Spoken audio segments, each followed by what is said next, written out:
Assalamualaikum, anda sedang menonton Sekilas Fakta 29 November 2021 bersama dengan saya Nursyah Mama Amin.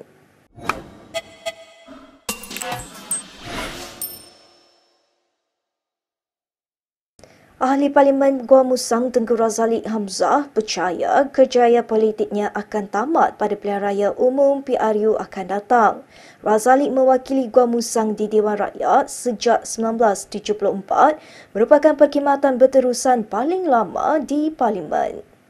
Sebelum itu, Razaleed kini 84 tahun berkhidmat sepenggal di DUN Kelantan. Bagaimanapun, dia memberitahu portal berita FMT bahawa khidmatnya akan berakhir.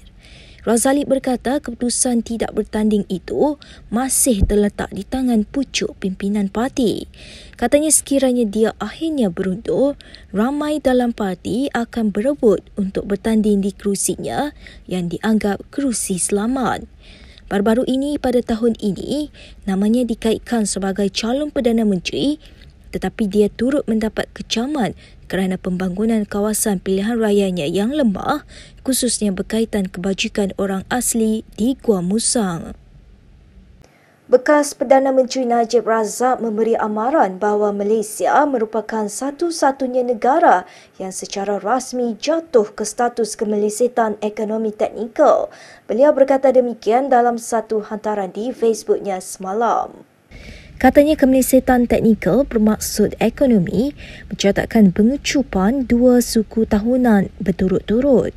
Ahli Parlimen pekan itu berkata Malaysia juga paling teruk dari kadar pertumbuhan ekonomi tahun ke tahun bagi suku ketiga 2021 di antara semua negara jiran.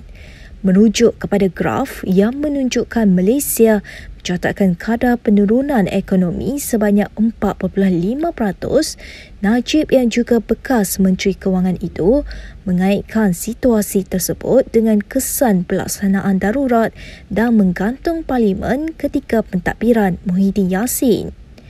Malaysia mencatatkan pertumbuhan 3.5%, Singapura 6.5%, Filipina 7.1%, Thailand menurun sebanyak 0.3%, manakala Malaysia pula mengalami penurunan 4.5%.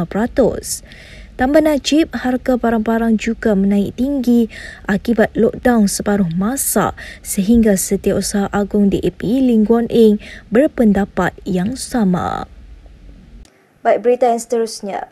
Setiausaha Organisasi Kebangsaan DAP Anthony Loke diselar apabila dilihat menyalahkan Anwar Ibrahim kerana kekalahan Pakatan Harapan semasa pilihan raya negeri Melaka baru-baru ini. Otak Reformis dalam satu sidang media berkata, bedah siasat sepatutnya dilakukan untuk mencari punca sebenar kekalahan PH di Melaka.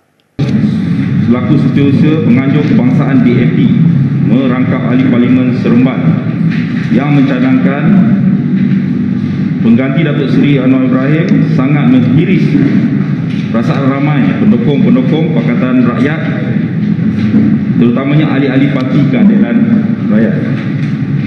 Kami berpandangan bahawa sewajarnya pemimpin-pemimpin Pakatan Harapan terlebih dahulu melakukan postmortem untuk mencari punca sebenar faktor-faktor kekalahan Pakatan Harapan dalam PRN Melaka baru-baru ini dan bukannya sekadar menjadikan Datuk Seri Anwar Ibrahim sebagai kambing hitam untuk menanggung segala beban kekalahan Pakatan Harapan tersebut. Tambahnya, PRN Melaka menjadi arena baru bagi PH disebabkan prosedur operasi standard SOP yang menghadkan keupayaan parti itu mengadakan ceramah dan kunjungan rumah ke rumah. Manakala Presiden Gabungan Bertindak Memorandum Rakyat Malaysia, Mustafa Mansur berkata, Anthony Loke sepatutnya membincangkan isu itu pada mesyuarat Majlis Presiden, bukan membuat kenyataan terbuka. Parti Warisan melihat langkah menyegerakan pilihan raya umum ke-15 mampu menyelesaikan kemelut politik di negara ini. Presidennya Muhammad Syafiq Aptal berkata, pilihan raya perlu diadakan segera untuk mengembalikan mandat rakyat yang telah dicuri selepas PRU yang lalu.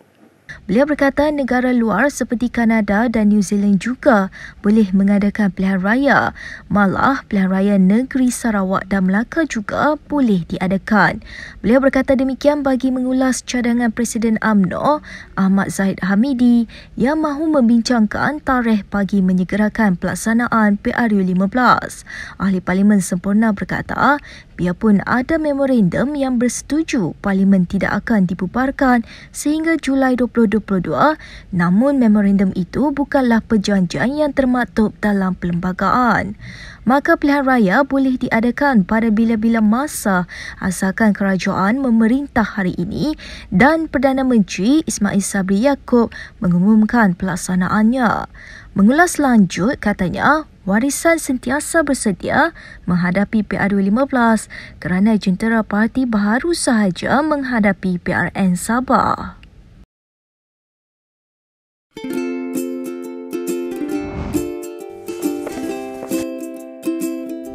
Shellfish, red meat, and beer. If you love indulging in these foods, you may end up with high uric acid level in your blood.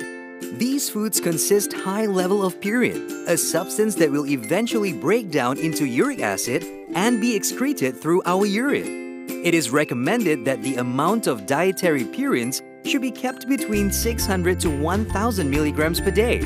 Having too much uric acid in your blood can cause attacks of gout.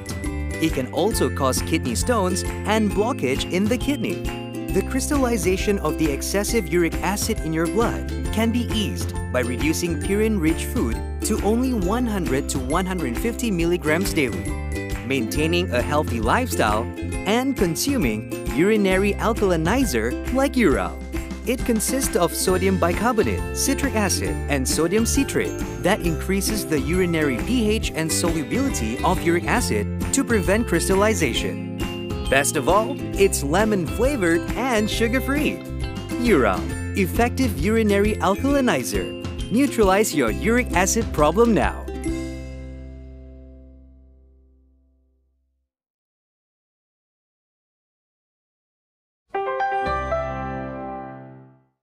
Kita ke perkembangan di Dewan Rakyat. Kementerian Kesihatan KKM memaklumkan bahawa varian Omicron yang ditemui di Afrika Selatan kini sudah semakin dekat dengan negara ini.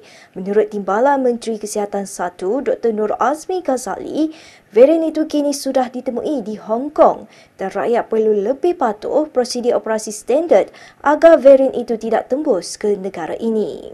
Kita dah mencapai hampir 80% seluruh penduduk populasi di Malaysia ni mendapat dos penuh. Kita dah 77.7%. Jadi ada kelekaan sedikit situ yang menyebabkan rasa macam dah okey. Tapi kita mesti faham dengan kewujudan varian-varian baru yang tadi disebut Omicron ini, yang telah dijumpai di South Africa dan juga yang terkini di Hong Kong, dah dekat dengan kawasan kita. Sebab itu kerajaan hari ini begitu prihatin dan telah memulakan langkah-langkah kawalan ketat. Kawalan ketat tidak membenarkan orang-orang daripada kawasan-kawasan yang tertentu yang ada jangkitan Omicron ini untuk datang ke Malaysia. Beliau berkata demikian menjawab soalan tambahan Ahli Parlimen IGAN Ahmad Joni Zawawi yang mahu tahu apakah tindakan diambil KKM bagi meyakinkan orang ramai untuk menerima dos penggalak COVID-19 bagi membendung jangkitan varian baru Omicron. Omicron yang pertama kali dikesan di Afrika Selatan baru-baru ini dalam kategori varian COVID-19 paling membimbangkan berbanding Delta. Satu kes positif COVID-19 dikesan pada hari pertama perjalanan lengkap vaksin VTL antara Malaysia dan Singapura. Menteri Kesihatan Khairy Jamaluddin berkata, kes positif itu dikesan pagi tadi menerusi saringan yang dijalankan di pintu masuk Malaysia. Katanya tindakan cepat dan pantas sedemikian penting bagi memastikan penularan jangkitan termasuk daripada risiko varian baru Omicron berjaya ditangani sepenuhnya. Khairy menjelaskan kes pertama itu dikesan menerusi saringan kit ujian pantas RTK antigen ketika individu berkenaan tiba di pintu masuk utama antarabangsa Tambak Johor. Sehubungan itu katanya pengesahan diagnostik berdasarkan ujian RT RT-PCR sedang dilakukan selain penilaian risiko terhadap penumpang bas terbabit. Terdahulu, perkhidmatan bas yang membawa pengembara laluan perjalanan lengkap vaksin VTL darat melalui Tambak Johor mula beroperasi hari ini tepat jam 7.30 pagi tadi. Untuk permulaan, ia melibatkan seramai 1,440 orang satu hala dengan 64 trip sehari menggunakan perkhidmatan bas Handal Indah Causeway Link dari Malaysia dan Transstar dari Singapura. Baik, berikut beberapa lagi ringkasan berita untuk hari ini.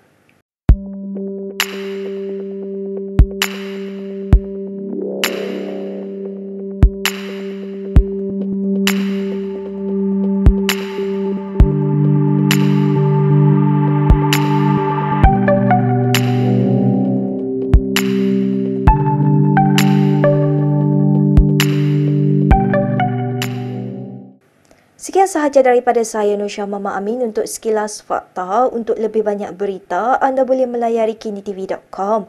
Anda juga boleh mengikuti kami di Instagram, Twitter, YouTube dan Facebook. Salam hormat dan jumpa lagi.